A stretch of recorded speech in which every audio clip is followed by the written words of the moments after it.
Hello and welcome back, students. So, in today's lecture, we are going to discuss about the C++, the basic things about the C++, how it evolved, when it was created, who created it, and what are the basic features of C++ programming language. That all we are going to discuss today. So, let me tell you that if you don't understand few of the things, don't worry about them, because if you have never gone through the C++ or any of the programming languages which are object oriented programming language, then in that case you may find few things to understand a little bit difficult.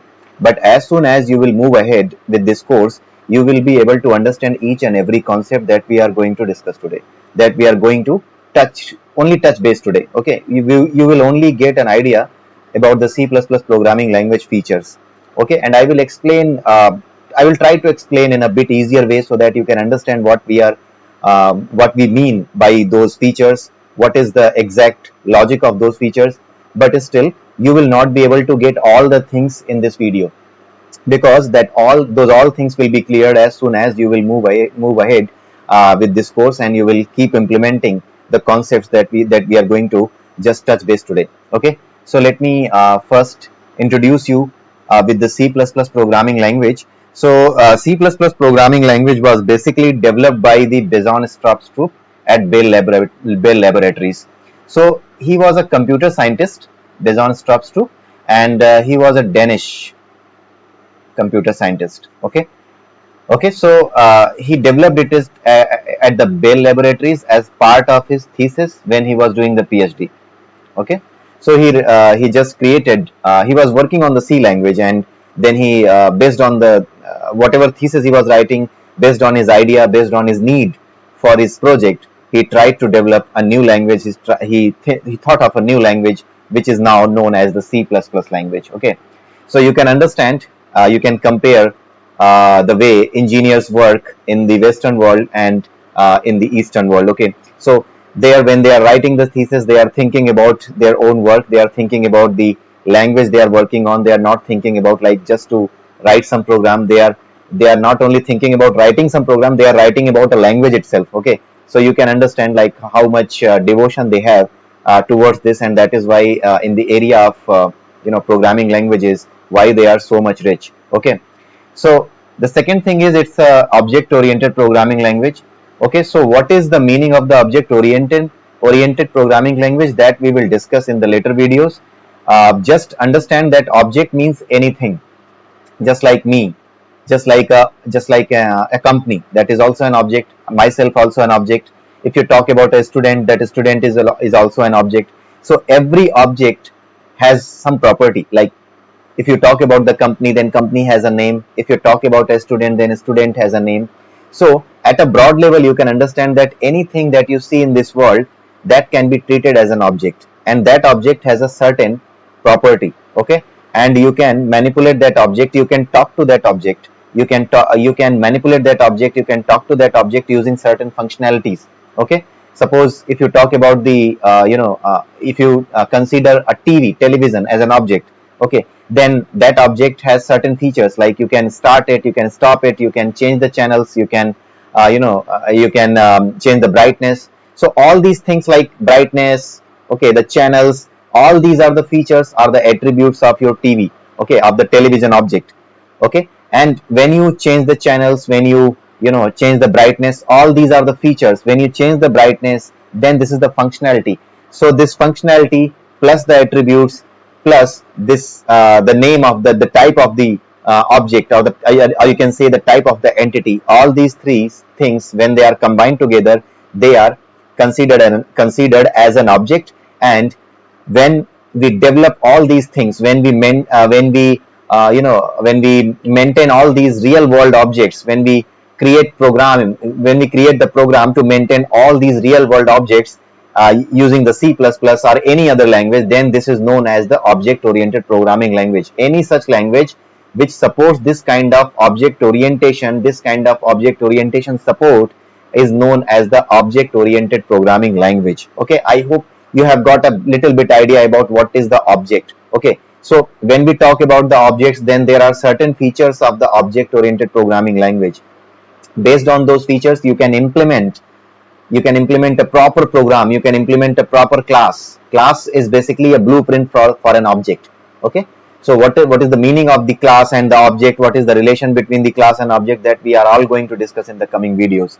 So don't worry about that, so we will discuss about them, but just you can have an idea now, like what is the meaning of an object. Okay, so when we talk about the type of the language, you might have understood about the high level and low level languages. If you don't know about the high level and low level languages, then I'm shortly going to discuss about them when I will move to the next slide.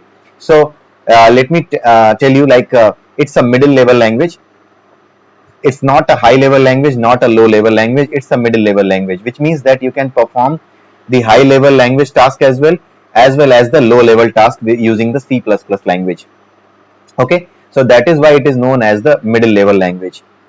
And also, if you have learned about the C language, if you know a bit about the C language, then let me tell you that the C++ language contains all the features that C language contains, along with few of the additional features, which are like active type checking.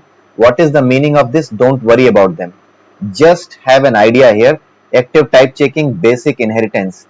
What is inheritance? We are going to discuss later on.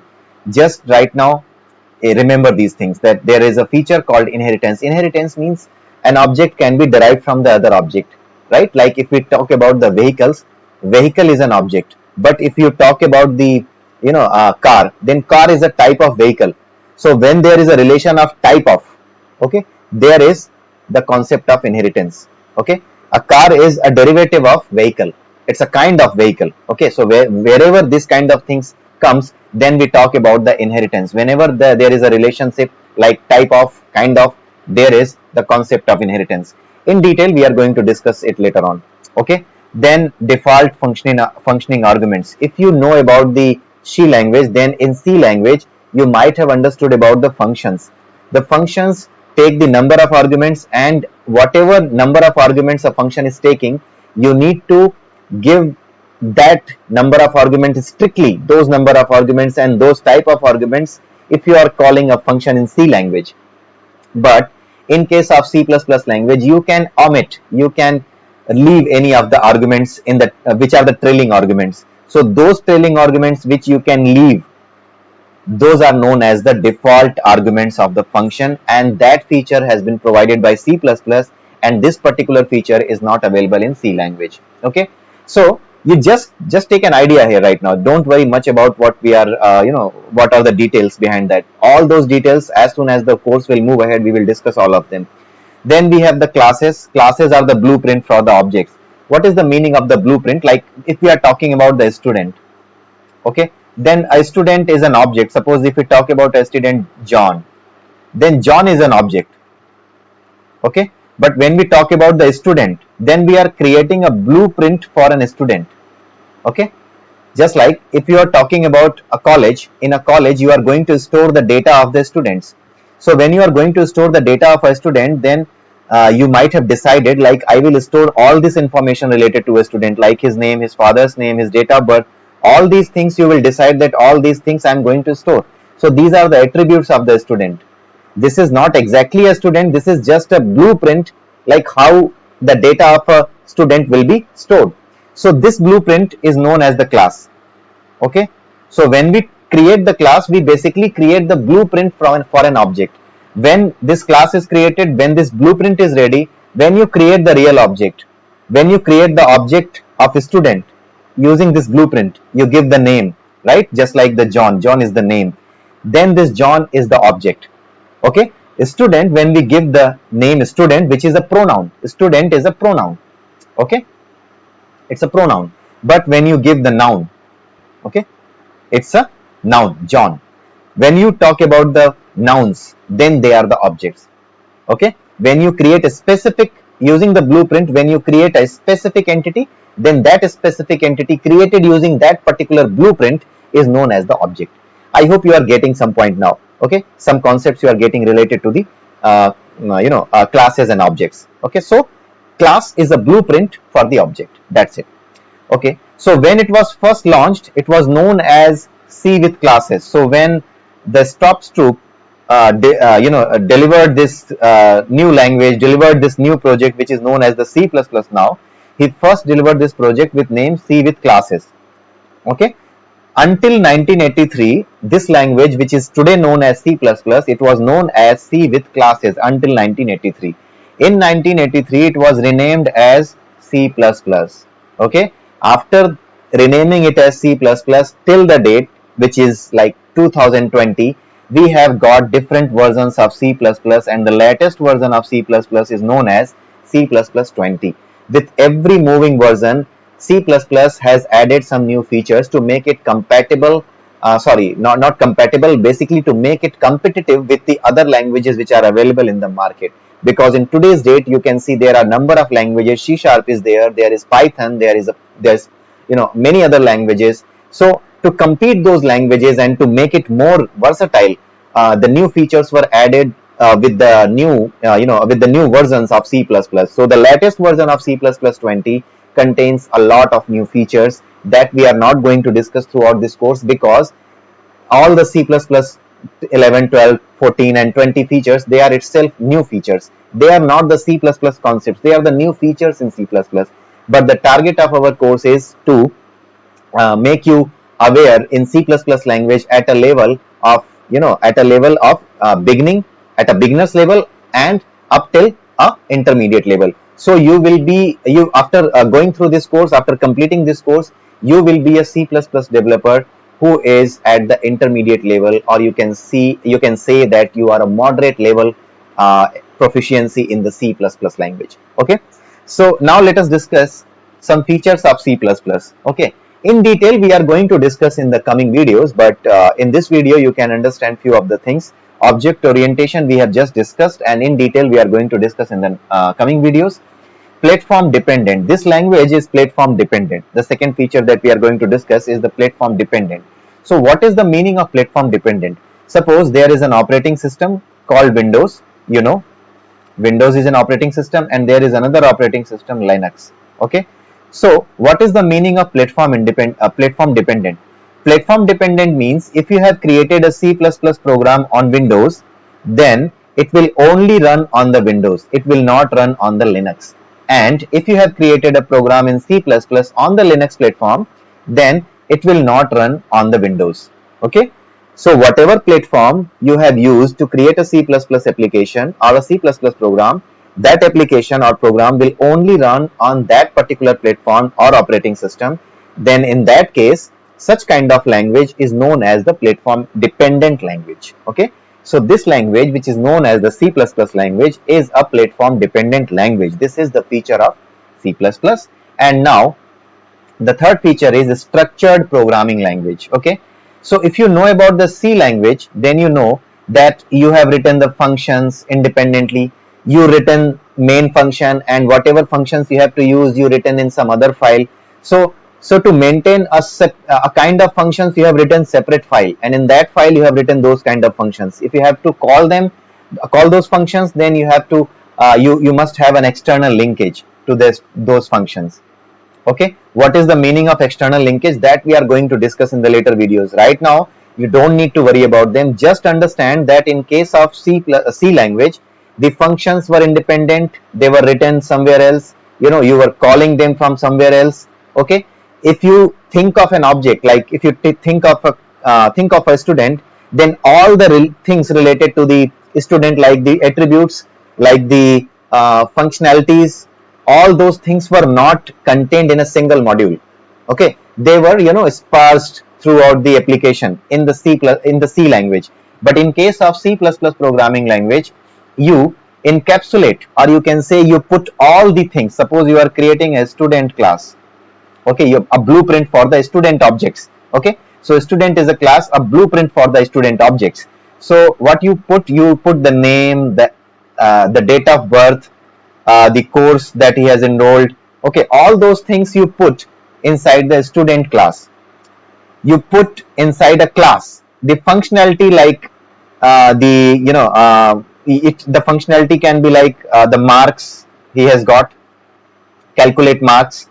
Okay, apart from that, you can have the functions related to the student object, like calculating his grades, all those functions, all those attributes that are related to the student, that can be placed inside a single entity, inside a single blueprint, that is known as a module, and that particular module is known as class, or you can say that particular blueprint is known as the class. But in case of C language, you create a separate .c file, you create certain set of functions inside that .c file, and you compile them, you create the object files, you create the libraries for that C programming objects that you have, C programming files that you have created. So you will create different object files, and those object files, or you can say those libraries, will contain the definitions, and you will call those functions from the other .c file. So that is what we do in the C language. But in case of the C++ language, we don't do that. Okay, in case of C language, we put all the features, all the attributes, and all the functionalities inside a single module, or inside a single blueprint, which is known as the class. So wherever we do this kind of thing, wherever we encapsulate or collect all the features, all the functionalities inside a single entity, or inside a single blueprint, which is known as the class, that kind of language is known as a structured programming language. So this is structured, not structures. This is structured programming language. So you understand now what is the structured programming language. Structured programming language means encompassing all the things related to an object, or related to a real world entity, inside a single module, which is known as the class. Okay, so this is known as the structured programming language, and since we do this in the C++ language, then that is why C++ language is also known as the structured programming language. Then the next feature is a rich library. So how this is having a rich library, that we will discuss in the advanced section. Right now you can understand that it has a number of libraries where you can use to write your programs easily. Like in case of C, you write your linked list and all those things yourself. But in case of C++, there is a very big library which is known as a standard template library. Using this library, you don't need to worry about the data structures that we use in our program. This standard template library contains all the data structures like queue, the linked list, the binary search trees, the B trees, everything it contains in itself. So if you are writing your own application, you don't have to worry about the low level features like how to write the linked list programming, how to write the B tree, binary search tree, all those maintenance you don't need to do in your application if you are using the C++ library. So C++ library, which is known as the standard template library, contains all those things related to the data structures and algorithms that you need to use in your application development. Okay, so that is why it has a rich library which helps you to just focus on developing the software, on developing the application, and not focusing on developing the low level features like linked list or other things. Okay, so that is how it has a rich library. Mid-level programming language, we have discussed about this in the previous slide, but let me discuss a bit detail about this right now. So what is the mid-level? There is a low level thing and there is a high level thing. Okay, so low level means you are talking to operating system directly. There can be few features where you are directly putting something, where you are directly dealing something with the operating system. Suppose you are writing on a file. Suppose you have a text file, you are writing on that text file. So there are some functions which directly writes to the text file on the hard disk. Okay, so those functions can also be used by the C++ language. C++ provides those functions as well. You can use the low level handling as well. Low level means directly dealing with the devices, directly dealing with the operating system. There is no layer in between. You are directly dealing with the operating system features. That is low level language. When we talk about the high level language, in that case, you don't directly deal with the operating system. Okay, suppose we are taking the example of the text file. Okay, so if you have a .text file which you can open in the in your notepad. So suppose test.text, this is the file which has been placed on the hard disk. So in the low level language, at the low level, what you will do, In the C++ language, there are certain functions provided which can directly write onto the hard disk on this file. But there are also some functions which are high level functions. High level functions means there is a layer. At that layer, there are some functions which are directly dealing with the hard disk writing, but you are not using you are not writing directly onto the hard disk. You are using these functions which are in turn directly using the low level functions. Again, understand it. In case of high level language, you have a function. That function is calling another function. Okay, this function is not this function at the top level. For you, this function is writing to the text file. Okay, this function for you, this high level function is ultimately writing to the text file, but you are not directly writing here. This is not the case. You are calling this function, which is the low level library function, which has been written inside the for the low level handling, and you are calling that function, and that function is doing the low level thing for writing exactly actually writing onto the hard disk. So then you are calling a high level function, and that high level function is calling a function which is doing the low level things to actually perform the operations which are related to the operating system, which are related to the writing to the hard disk, or which are related to the directly dealing with the devices. Then in that case, such kind of language is known as the high level language. So in case of C++, you can do this high level operation as well, and you have the low level functions exposed as well. You can use those functions as well, which are low level functions, to perform the operations on the operating system. So that is why this language is known as the low level language and high level language both, and that is why it is known as middle level language, because it contains the feature of both the low level language and the high level language. Now you might have understood about the mid level programming language concept. Okay, now we have the last concept, easier memory management. In case of C language, if you have studied about the C language, even if you have not studied about the C language, let me tell you that in case of C language, you need to allocate the memory. You need to take care of like what kind of memory you have allocated, and based on that you need to release the memory. But in case of C++, you can simply use two operators. One is new and the other is delete.